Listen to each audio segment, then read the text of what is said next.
2 vezes, vi de perto a face da morte. Quando fui torturada por dias seguidos, submetida a sevícias que nos faziam duvidar da humanidade e do próprio sentido da vida. E quando uma doença grave e extremamente dolorosa poderia ter abreviado a minha existência. Hoje, eu só temo a morte da democracia.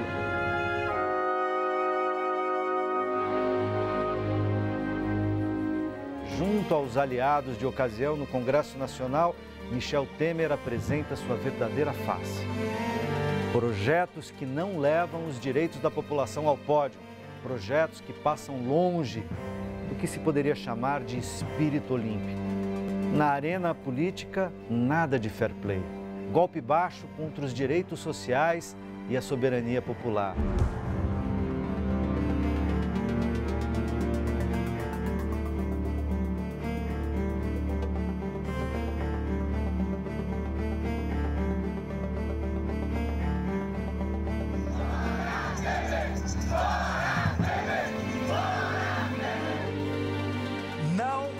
Renunciarei.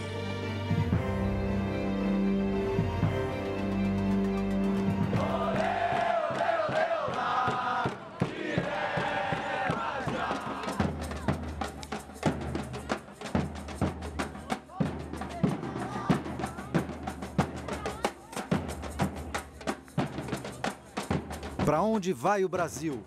Essa é a conversa que começa agora no Melhor e Mais Justo.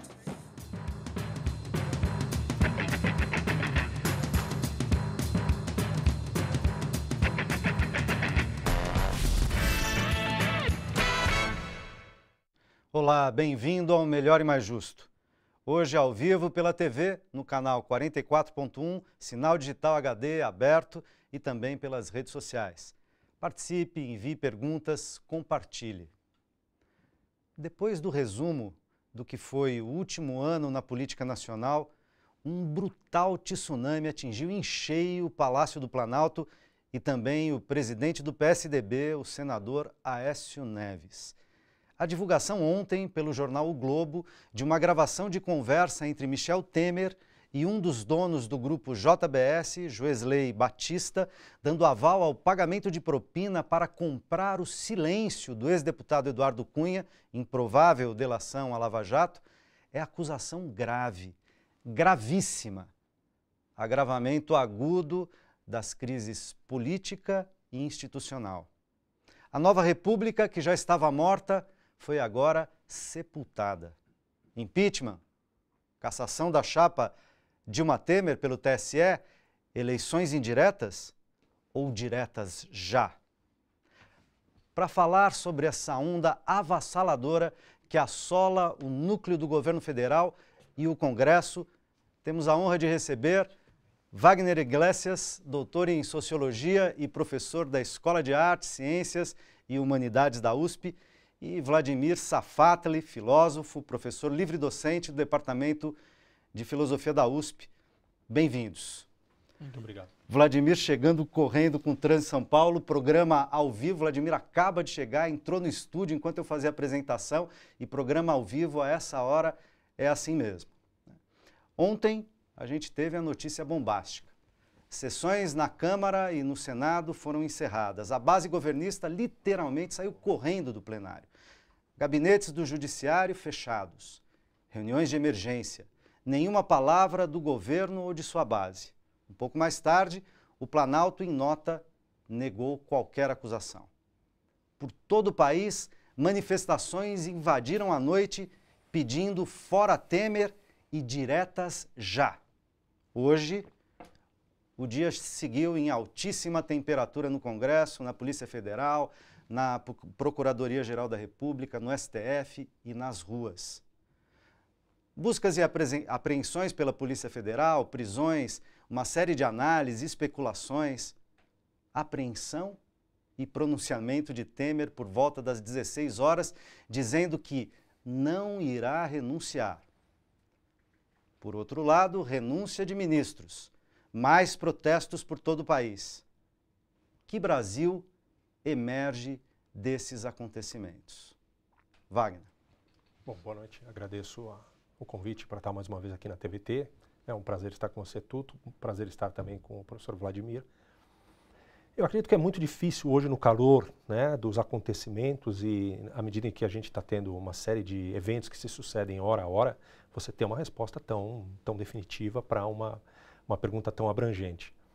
Eu acho que uma primeira hipótese para a gente começar a discutir e trabalhar aqui nessa noite seja de que o consórcio de forças políticas que levou à deposição de Dilma Rousseff, né, seja aquelas que entendem como impeachment, seja aquelas que entendem como um golpe, né, mas o consórcio dessas forças políticas não chegou a um bom termo. Você está tendo hoje claramente uma disputa, né, de liderança dentro desse projeto e uma disputa inclusive de visões sobre o país. Eu acho que esse momento que você vê o presidente do principal partido de oposição na situação em que está hoje, né, já renunciou a essa presidência e esse partido passou o dia todo numa situação bastante difícil. Principal partido hoje da situação, né? Desculpe, o principal partido, ainda estou raciocinando na chave anterior. O principal partido da situação, né? Porque na verdade, embora o PMDB faça todo o varejo da relação entre o Executivo e o Legislativo, as principais agências do Estado brasileiro, como o Banco Central, o Itamaraty, a Petrobras, o BNDES, estão nas mãos do PSDB. Então esse acho que é um exemplo para a gente começar a pensar, né? Na medida em que você tem esse partido, né, que dá tanta sustentação ao presidente Temer, vivendo o que viveu hoje, eu acho que a gente tem aí uma evidência de que esse projeto que levou à derrocada do governo Dilma Rousseff está enfrentando grandes dificuldades para se manter em vigência. Dá para pensar, Safatli, em alguma coisa que emerge, algum país que emerge desses acontecimentos? Desses de hoje, ontem, que são uma tsunami para o governo de plantão, mas do que vem acontecendo nos últimos 2 anos, pelo menos? Olha, o que a gente percebe nesses últimos meses é que o Brasil virou uma sociedade de alta mobilização. Isso é fato, né? Quer dizer, veja, dia 28 de março a gente teve a greve geral, foram 35 a 40 milhões de pessoas paralisadas. 28 de abril. 28 de abril, desculpa. Né? 35 a 40 milhões de pessoas paralisadas. Algo que não acontecia, desde o começo dos anos 90. Né? Isso sem contar que você tem, de fato, mobilizações constantes nesses últimos meses. O problema, na verdade, não é de mobilização no Brasil. Né? O problema é que essas mobilizações elas não estão conseguindo mais se encarnar em ator político algum. Certo? Você não tem uma estrutura de organização, você não tem um processo de encarnação que permita a essa energia se transformar em alternativa. Né? Esse eu acho que hoje é o problema do Brasil, é um problema muito singular, né?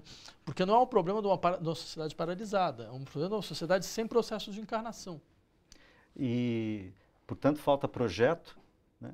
E falta possibilidade e credibilidade também nas forças políticas que estão constituídas, né? Então, é uma situação, realmente, quer dizer, projeto, eu não diria que falta exatamente projeto, porque a quantidade de diagnóstico a respeito da situação atual, certo? A quantidade de debate sobre quais seriam as alternativas, a gente já tem um acúmulo, na verdade. Outra coisa é se esse debate circula. Isso já é uma segunda questão, completamente diferente. Aí tem uma questão interessante. Por que ele não circula hoje? Porque para uma boa parte da população você tem essa impressão de que, bem, não há outra coisa a fazer a não ser o que está sendo feito agora. Né? Agora, de fato, você tem um problema que é a Nova República, como ela se esgotou com todos os seus atores, em todos os níveis. Então a gente está vendo agora, quer dizer, primeiro você teve a esquerda brasileira que havia se esgotado, porque ela estava no poder, e agora você está vendo o resto do que tinha sobrado, né? Quer dizer, se esgotando de uma maneira dramática. Né? Então, dentro desse processo, você não tem, de fato, um ator que consiga legitimamente, né, catalisar. Exato. Agora, você está falando uma coisa, e um cenário que me parece preocupante nesse momento, é que, de fato, a Nova República, eu falei inclusive na abertura, né, ela já tinha morrido e me parece que ontem à noite, com a delação da JBS, ela acaba de ser enterrada. Né? Todas as forças políticas estão totalmente abatidas no arranjo político que existiu no Brasil nos últimos 30 anos. Agora, um poder da República, se é que a gente pode chamar exatamente de República, fora do plano formal que está acontecendo no Brasil hoje, mas um poder da República, de certa maneira, acaba, no vácuo, protagonizando, né, a ação política no Brasil, que é o judiciário, né? A gente vê na Lava Jato, na primeira instância, a gente vê o STF, né? Estou pensando aqui o judiciário, mas estou estendendo o judiciário também para o Ministério Público Federal, sobretudo, para a Procuradoria-Geral da República. Essas delações de ontem, elas foram ou vazadas pela PGR, pelo Ministério Público Federal, ou pela Polícia Federal, não há outra hipótese. Em articulação com a grande mídia, como, aliás, o Judiciário tem feito cotidianamente, tá certo? E as delações feitas, esta delação feita de uma maneira bastante diferente, ela não foi feita no âmbito da Lava Jato, feita de maneira muito diferente do que Curitiba, a Lava Jato tem feito, né? Curitiba prende, deixa os caras presos lá, culpados, inocentes, acusados, não importa, deixa os caras presos preventivamente por muito tempo, e isso gera uma pressão psicológica a ponto do cara fazer a delação, inclusive na direção que os procuradores e o juiz indicam. Esta não, né? Os delatores estavam soltos, fizeram a delação voluntariamente e colaboraram com a Polícia Federal, constituindo provas musculosas, com bastante musculatura, com materialidade, né? Mas, de todo modo, a minha questão é essa, quer dizer, a gente estaria correndo o risco de embarcar, porque esse tem sido o discurso, por exemplo, da mídia corporativa hoje, né? É preciso defender a Constituição. Não falaram isso na deposição da Dilma Rousseff, mas é preciso defender a Constituição define eleição indireta, não é? E como tanto Rodrigo Maia quanto Eunício de Oliveira são acusados na Lava Jato, o poder executivo deveria cair provisoriamente no colo da presidência do STF, ministra Carmen Lúcia, que então chamaria uma eleição para um nome, em eleição indireta, em 30 dias, pelo Congresso, com um nome provavelmente já arquitetado no campo do judiciário e da mídia corporativa. A gente pode estar falando de um novo golpe? Pode, Wagner? O que se diz é que é um golpe dentro do golpe. Na verdade, a narrativa de vários golpes dentro de golpes tem sido permanente. Eu só queria voltar um pouquinho no que o Vladimir levantou, que me pareceu interessante, a questão dessa mobilização da sociedade. E uma questão que me incomoda um pouco. Nós temos um problema de... As instituições já não espelham mais a sociedade civil, né, basicamente o parlamento e o poder executivo, ou nós temos também um vácuo de lideranças. Acho que é uma questão também para se pensar. Se nós temos um vácuo de lideranças e as instituições não representam, porque hoje elas representam basicamente o grande poder econômico, muito distante de nós, cidadãos comuns, eu acho que sim, esse vácuo que você se refere, que está sendo ocupado pelo judiciário, ele vai sendo progressivamente preenchido por esses personagens que vêm do mundo que não é o mundo da eleição, não é o mundo do voto, é o mundo de uma outra fonte de legitimidade, que nesse momento, inclusive, parece que uma parcela importante, significativa da sociedade brasileira entende que é uma fonte de legitimidade até mais importante do que a fonte proveniente das urnas. O que não deixa de ser uma distorção, né? Claro que é uma distorção, não é? A não ser que os juízes, como ocorre em outros países, fossem eleitos, né? Mas não é o caso aqui no nosso país. Então, me parece que definitivamente é isso que a mídia corporativa tem encaminhado. Hoje eu estava ouvindo à tarde alguns desses canais e se falava que a delação da Odebrecht foi a delação do fim do mundo e essa delação da JBS é a delação apocalíptica, do apocalipse. Então vai se criando toda uma ideia de que você só pode ter uma saída de um protagonismo do Poder Judiciário, né? Que com os atores políticos legitimamente eleitos, gostemos ou não do modelo de eleição, não há saída. E me parece que esse tipo de discurso vai conquistando uma parcela crescente da população. Olha, eu acho o seguinte, democracia, ela tem como um dos elementos fundamentais a compreensão de que a vontade popular, ela é soberana. Soberana significa que ela é um poder constituinte, ela constitui instituições, e ela também é um poder destituinte. Ela tem o poder de destituir instituições. Ela constitui normas, ela constitui regras, e ela destitui normas e destitui regras. Ou seja, faz parte da democracia não submeter o povo às decisões que foram tomadas de uma forma que hoje se mostram equivocadas no passado. Então, a soberania popular, ela não tem nenhum outro constrangimento a não ser ela mesma. Isso é uma democracia. Sendo assim, certo?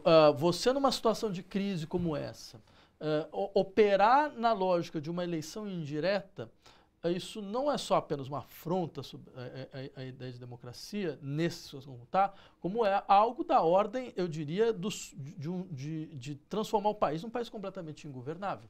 Mesmo isso sendo uma previsão constitucional. Sim, mas você percebe, o que nós temos agora? Nós temos um Congresso que é composto de indiciados e de réus, né?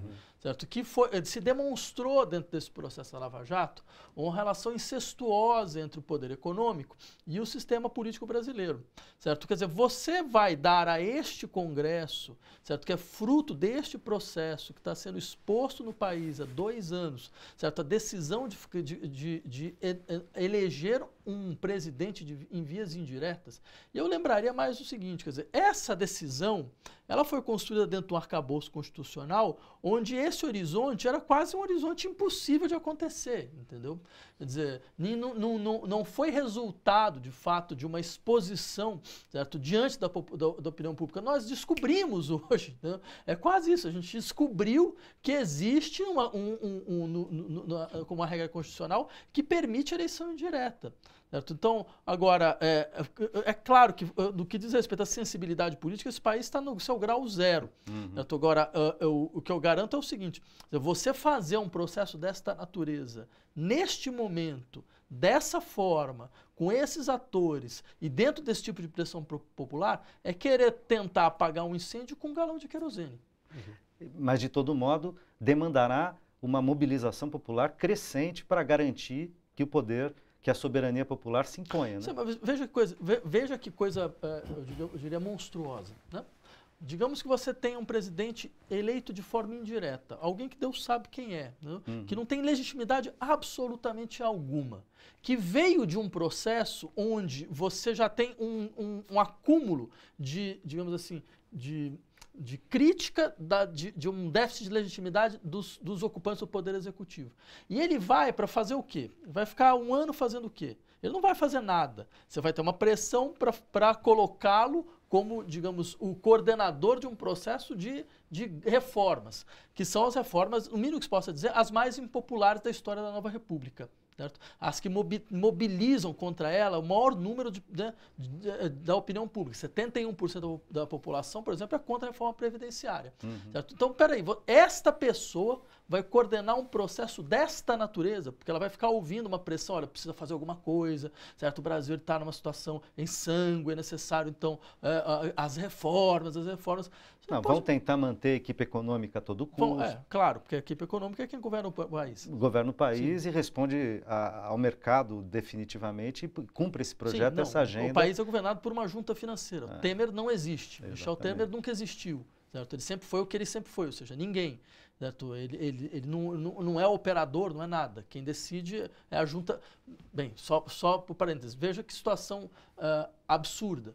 Você teve, como no momento que você foi anunciar as reformas para o país, não foi o presidente que foi anunciar, foi o ministro da Economia, foi o banqueiro Henrique Meirelles. Aí ele apareceu, então ele é o fiador, porque ele é o operador, porque ele representa os atores que realmente têm algum plano econômico para o país. Né? Um certo neoliberalismo. Né? Eu tenho perguntas aqui dos internautas, várias, aliás, vão colocando na roda.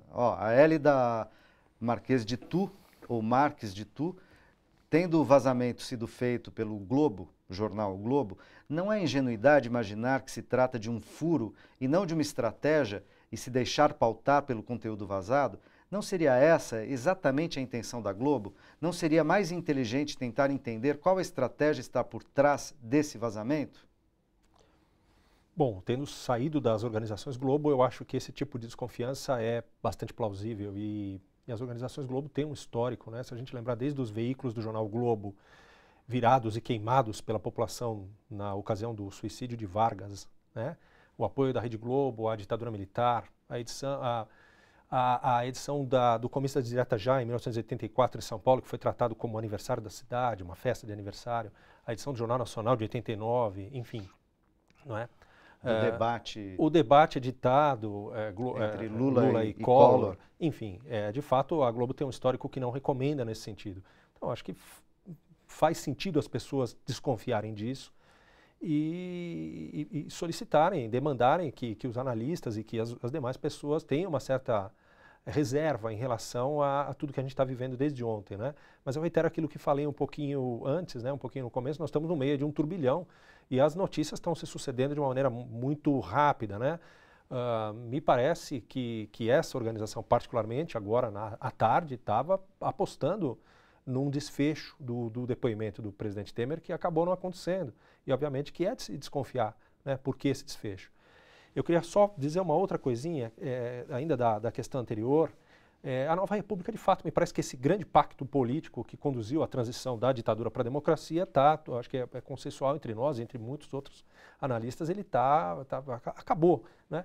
E essa Constituição que prevê esse instituto que muitos de nós descobrimos nos últimos dias, da possibilidade da eleição indireta para completar um mandato presidencial no caso da vacância do cargo, tanto por parte do presidente quanto do vice-presidente eleitos, isso é o reflexo daquele pacto e daquele momento, né? Então, hoje, de fato, você tem que pensar na construção de um outro pacto. Eu não estou dizendo que a gente vai ter que chamar uma nova constituinte, mas se estamos com todos os atores políticos esgotados, os tradicionais, estamos com as instituições que não refletem as aspirações da sociedade, a gente tem que pensar em um novo tipo de Estado nesse país, num novo tipo de saída, que o instrumental que nós temos até hoje já não dá mais conta das transformações que a sociedade viveu e das aspirações que ela tem no dia de hoje.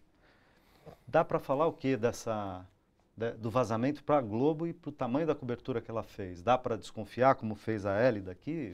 Não, eu tendo a concordar com o Wagner. Acho que, quer dizer, é compreensível esse tipo de desconfiança. Agora, é sempre bom lembrar também que a quantidade de variáveis dentro desse processo é maior do que normalmente a gente gostaria de acreditar. Ou seja, há muitas possibilidades, né? Por exemplo, uma delas é, de fato, a gente sabe que dentro desse processo de protagonismo do judiciário, o judiciário é um poder hoje do brasileiro de duas cabeças, né? Você tem o Ministério Público de um lado, você tem o Supremo Tribunal Federal do outro, né? E o Ministério Público tem a sua agenda, tem a sua pauta, ele foi um dos atores desse processo. Quer dizer, se a gente descrever o processo do impeachment da Dilma como um golpe, foi um golpe sem, o mínimo que pode dizer, foi um golpe sem comando, né? Você teve grupos que, de uma certa maneira, cada um tinha a sua pauta e meio se aproveitaram e agora se a gente aglutinaram na oportunidade. Exatamente, agora a gente vê, de fato, eles se degradando. E agora, ao que parece, quer dizer, o Ministério Público tinha muito medo, de fato, com a queda do Janot, que é o eixo fundamental, de que o processo paralisasse. Então, você pode, inclusive, imaginar que teve uma coisa de protagonismo deles também, que obrigou a imprensa a ter um tipo de abordagem. Mas tudo isso é mera especulação, ou seja, a gente vai saber nas próximas semanas, né? Agora, não me parece especulação hoje, né?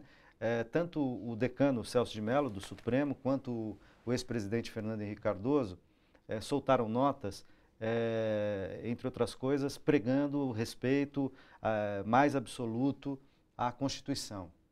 Isso, de certa maneira, aponta para a direção de evitar mexer na Constituição, como uma PEC, a PEC do deputado Miro Teixeira, que propõe a possibilidade de eleições diretas imediatamente, e ela, inclusive, já passou na CCJ, se eu não me engano. E o curioso, que eu estou chamando de cínico aqui, é que para alterar a Constituição, para fazer reforma da Previdência, não há problema, né? Agora, para propor eleição direta, seria temerário nesse momento do Brasil, né? Bem, em todo caso, aqui temos mais perguntas. Gilmar Antônio Menezes de Osasco pergunta, está muito tranquila a situação do Joesley, o dono da JBS? Afinal, ele financiou praticamente toda a Câmara e o Senado nas últimas eleições. E ele pode pagar essa multa de aproximadamente 250 milhões, com tranquilidade, até pelo patrimônio que tem, e depois ir morar no exterior, sendo ele um dos grandes corruptores da história. O que é possível fazer, afinal? Dá para fazer alguma coisa, vai? Juridicamente eu não saberia dizer, né, o que é possível fazer, mas eu tenho a impressão que ele está se beneficiando exatamente de alguns institutos jurídicos para poder estar na condição que está, já não está mais no país, né? Teve, me parece, a saída dele autorizada com relativa celeridade, né? Por conta de ameaças, Por conta de ameaças, que é um argumento, pode ser que tenha recebido as ameaças, nunca saberemos, né? Me parece que a empresa dele já tem uma produção dentro do mercado americano já bastante importante. É bom lembrar que a JBS, entre várias outras, é uma das campeãs nacionais, né, que o país elegeu nos últimos 10, 15 anos, mais ou menos. Se eu não estou enganado com o número, posso estar enganado aqui, mas ele tem 56 plantas já dentro dos Estados Unidos, plantas Fabris, né, linhas, enfim, fábricas. Estaria abrindo capital na Bolsa de Valores de Nova York, então me parece que ele estava fazendo todo um movimento para transferir, digamos assim, o seu capital e a sua produção para o mercado estadunidense, enfim. Né? Mas, de fato, se nada acontecer com um grande corruptor, né, suponha que a gente tem aí a punição de diversos corrompidos, digamos assim, diversas pessoas que venderam seu apoio aos interesses dele e das empresas dele, mas se nada acontecer com ele, acho que vai ser mais uma frustração, mais uma frustração para a sociedade brasileira. Uhum. Né? Urbano Ferreira Silva pergunta, com a não renúncia de Temer, o que pode acontecer? Estou pedindo para de novo a gente especular um pouco aqui. Os próximos capítulos? Os próximos capítulos, Não, olha, uma coisa é certa, quer dizer, esse governo ele morreu. Na verdade, nunca existiu com o governo, mas dessa vez nem a aparência mesmo de governo já tem mais. Ele tem, a sua base está em desagregação, só hoje acho que saíram da base 2 partidos. Né? Você tem a imprensa contra o governo, né? De maneira muito explícita. Certo? Você tem uma perda de legitimidade absoluta do governo. Quer dizer, o governo conseguiu unificar todos contra ele, né? Quer dizer, tanto da esquerda quanto da direita, quer dizer, todos se unificaram pedindo sua renúncia. Certo? Então, quer dizer, esse governo hoje é o único ponto de unidade nacional. Então, só que é um ponto de unidade negativa. Quer dizer, não há, se você encontrar alguém agora, hoje, que defenda o governo, realmente eu acho que a pessoa merece um prêmio. Sequer a sua base, né? Dizer, a sua base fugiu do Congresso Congresso Nacional. Sua base está se desagregando. Ontem, né? Então, ou seja, não há mais como governar.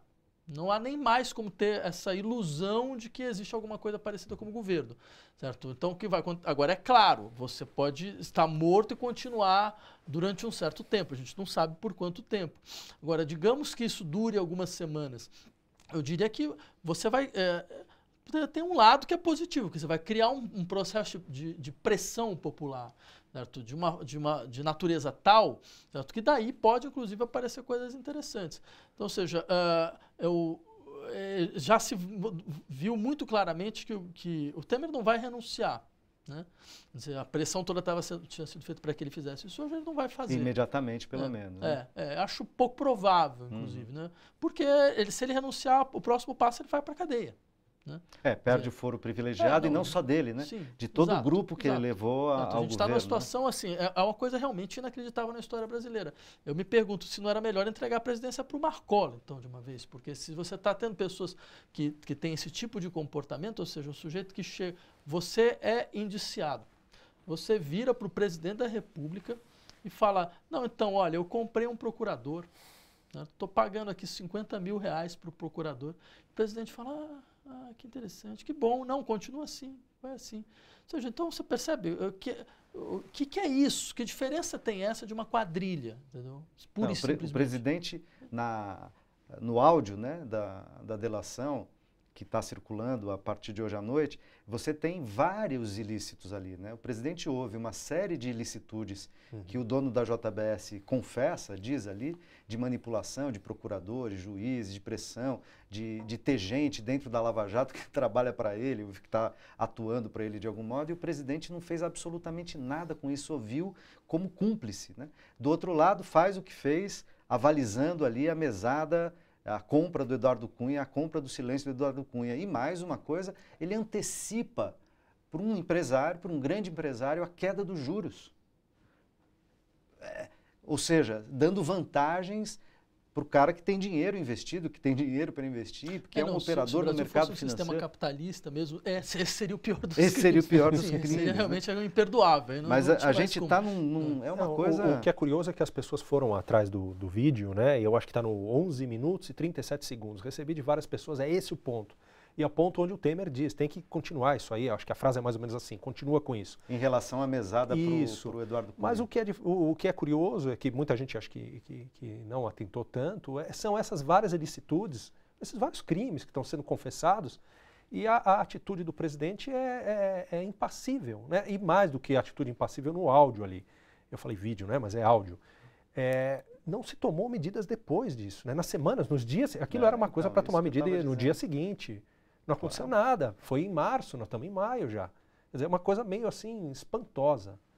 Então aqui, ó, Sueli Antônia, acho que é Sueli ou Sueli Antônia Gonçalves de Marechal Cândido Rondon, ela pergunta, em caso de renúncia, quem assumiria para convocar eleições?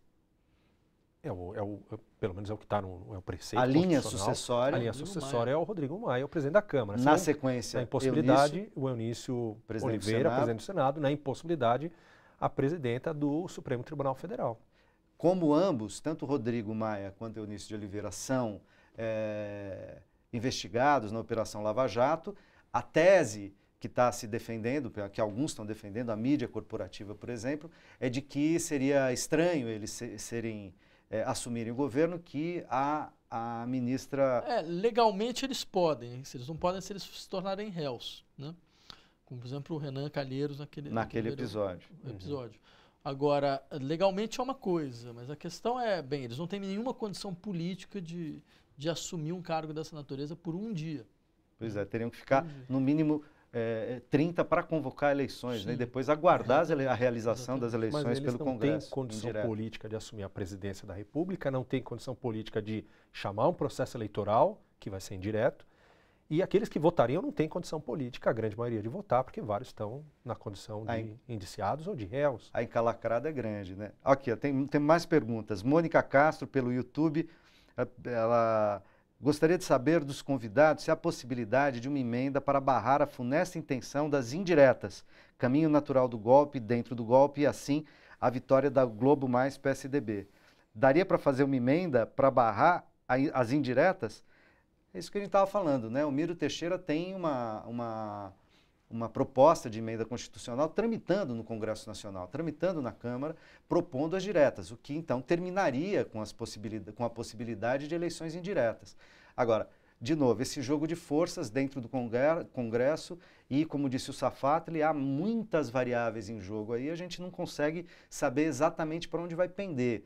A gente pode imaginar que essa não seja a hipótese mais provável, é mais provável que a gente tenha uma eleição indireta, mas dependendo da mobilização nas ruas, do tamanho da força política que a cidadania conseguir construir nas ruas nos próximos dias, talvez a gente tenha força suficiente para impor a soberania popular e exigir direta jato, certo? Pois é, mas posso só falar uma coisa? Eu acho assim, a gente pode discutir essas questões, mas acho que tem uma questão que normalmente a gente não consegue colocar e talvez ela seja mais urgente. Porque, veja, é claro para todos hoje que o Brasil fracassou na sua tentativa de constituir uma democracia. O Brasil não conseguiu criar uma democracia depois da ditadura militar. Né? O seu processo de democratização foi catastrófico, foi falimentar. Né? E agora a gente está vendo isso. Né? Então, talvez toda a questão ela deveria ser, de uma certa maneira, balizada pelo seguinte problema. É a hora da sociedade brasileira se perguntar por que a gente fracassou? O que aconteceu? O que deu errado? Entendeu? Para que a gente pudesse chegar nesse nível, você percebe? No nível assim, falar, tudo bem, o presidente teve impeachment, o vice-presidente deve também ter um destino semelhante, mas a gente não tem como passar para o Congresso Nacional, a gente não tem como passar pelo presidente da Câmara, não tem como passar pelo presidente do Senado. Eu não conheço nenhum país do mundo que tenha fracassado de uma maneira tão retumbante, certo? Tão evidente. Então, assim, seria um bom momento de falar, veja, houve um problema, mas não foi um problema pequeno. E pontual. Foi um problema estrutural que o Brasil nunca teve condição de encarar. Né? Quer dizer, que problema foi esse? Como é que a gente chegou nesse ponto? Não se chega assim do nada. Vamos discutir como a gente chegou nesse ponto, pelo menos levantar algumas hipóteses, explorar algumas hipóteses, mas daqui um pouquinho, no próximo bloco. A gente já volta. Até já.